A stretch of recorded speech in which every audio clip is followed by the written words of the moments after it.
सत्यहिंदी.com। सत्यहिंदी.com से रोजाना लाखों लोग जुड़ते हैं, हमारी खबरें देखते हैं, हमारे वीडियो देखते हैं, हमें लाइक करते हैं, हमें मैसेज देते हैं। आपका ये जुड़ाव हमें उत्साहित करता है, लेकिन सत्य हिंदी से आपका ये जुड़ाव और गहरा हो सकता है।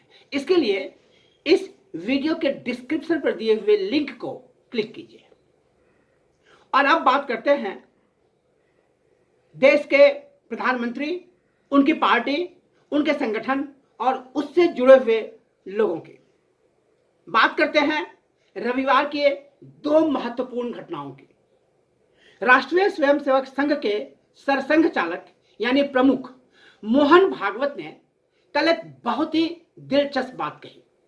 उन्होंने कहा कि किसी भी काम के लिए अगर कोई व्यक्ति विशेष या कुछ लोग कुछ करते हैं तो उसके लिए पूरे समुदाय को जिम्मेदार नहीं ठहराया जा सकता है। वो कोरोना संक्रमण की बात कर रहे थे और जाहिर है, हालांकि नाम उन्होंने किसी का नहीं लिया, लेकिन उनका इशारा तबलीगी जमात की ओर था कि तबलीगी जमात का दिल्ली में जो कार्यक्रम हुआ और उसके बाद जमात के कुछ लोग संक्रमित पाए गए और उसके बाद मीडिया के एक सेक्शन में और देश में मोटे तौर पर मुसलमानों को टारगेट बनाया गया, उनको निशाने पर लिया गया और ऐसा प्रचारित किया गया मानो वो जानबूझकर कोरोना फैला रहे हैं, मानो वे मानवता के दुश्मन हैं, देश के दुश्मन हैं। ये एक तस्वीर बनाने की कोशिश की गई और इसमें किसका हाथ है ये आप समझ सकते हैं। इस पर हम थोड़ी देर बाद आएंगे। कल एक और घटना हुई। रविवार को प्रधानमंत्री नरेंद्र मोदी ने मन की बात रेडियो कार्यक्रम जो करते हैं उसमें उन्होंने दो महत्वपूर्ण बातें कही। उन्होंने कहा कि ये रमजान का पवित्र महीना शुरू हो चुका है और कौन जानता था कि इस पवित्र महीने में हमें इस तरह के कोरोना संकट का सामना करना पड़ेगा। उन्होंने रमजान को पवित्र तो बताया ही, उसे समृद्धि का प्रतीक बताया, समृद्धि का समय बताया। इसके साथ उन्होंने दूसरी महत्वपूर्ण बात यह की कि प्रधानमंत्री ने कहा कि हम प्रार्थना करें कि ईद जब हम मनाएं तो कोरोना जा चुका रहा हो, अर्थात वो मुसलमानों के सबसे बड़े त्योहार ईद को समृद्धि से, सुख से जोड़ रहे हैं और उस समय तक कोरोना खत्म हो जाए ये दुआ करते हुए देखे जा रहे हैं। ये दो महत्वपूर्ण घटनाएं हुई। तो इन दोनों घटनाओं से आपको ऐसा लगता होगा, मुझे भी लगा कि ये जो सत्तारूढ़ पार्टी बीजेपी है और उसकी जो मातृ संगठन आरएसएस है, संघ है, वो मुसलमानों की तरफ दोस्ती का हाथ बढ़ा रहा है, उनको रीच आउट करने की कोशिश कर रहा है। ऐसा लगता है क्योंकि मोहन भागवत का कहना बहुत ही महत्वपूर्ण इसलिए है कि उनका जो संगठन है राष्ट्रीय स्वयंसेवक संघ, वो मोटे तौर पर हिंदू राष्ट्र की बात करता है, हिंदुओं को दूसरों से सुपीरियर बनाता है और समाज के अल्पसंख्यक समुदाय को, एक सेगमेंट को इंफीरियर बताता है।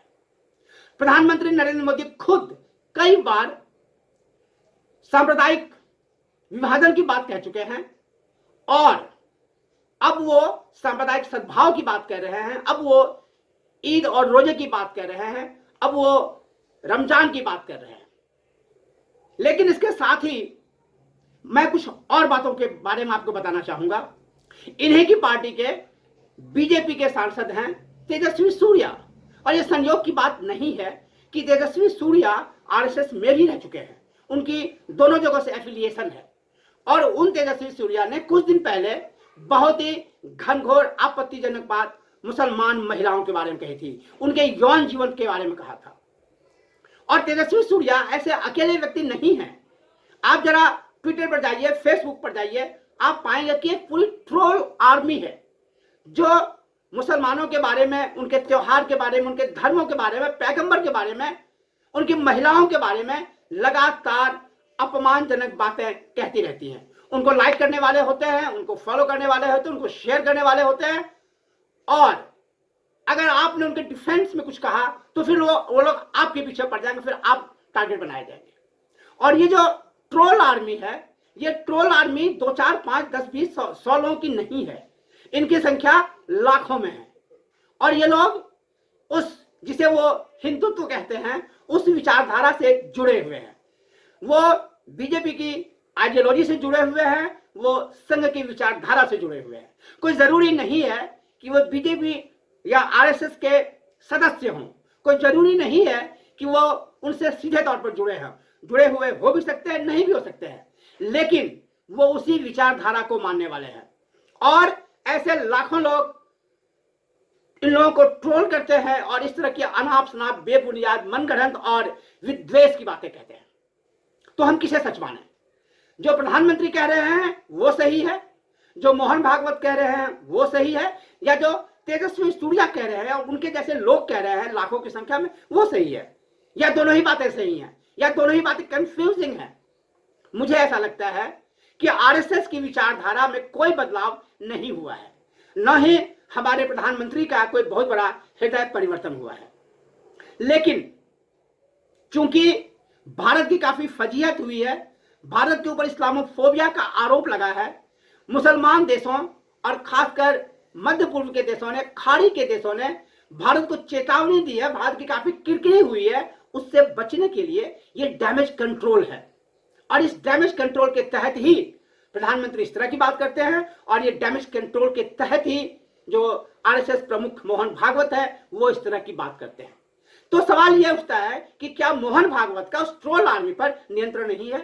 क्या सरकार जो ट्रोल आर्मी के जो लोग रिकॉग्नाइज्ड हैं, जो ब्लू टिक वाले हैं, क्या उनके खिलाफ कार्रवाई नहीं कर सकती है? क्या उनको ट्रैक नहीं कर सकती है? क्या उनके बारे में पता नहीं कर सकती है? कर सकती है, लेकिन सरकार नहीं करती है।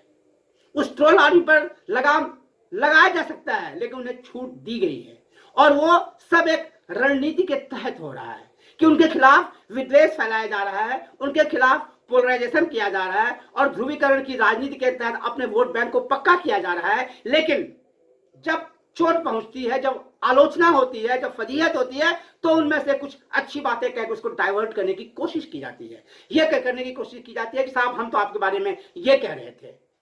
तो ये है संघ, ये है बीजेपी, ये है उनकी रणनीति और उनकी इस रणनीति को हमें समझना होगा, हमें चौकन्ना रहना होगा और हमें ऐसा कुछ भी नहीं करना होगा जिससे इस तरह के पोलराइजेशन बढ़े, जिस तरह से किसी भी समुदाय के खिलाफ कोई विद्वेष की भावना जाए। आप देख रहे हैं सत्यहिंदी.com। आप हमारे फेसबुक पेज को लाइक करें, फॉलो करें, हमारे ट्विटर अकाउंट को फॉलो करें और सब्सक्राइब करें हमारे यूट्यूब चैनल को। देखते रहें सत्यहिंदी.com। सत्य हिंदी के और वीडियोस को देखने के लिए हमारे YouTube चैनल को सब्सक्राइब करें और सीधे नोटिफिकेशन पाने के लिए बेल आइकन दबाएं।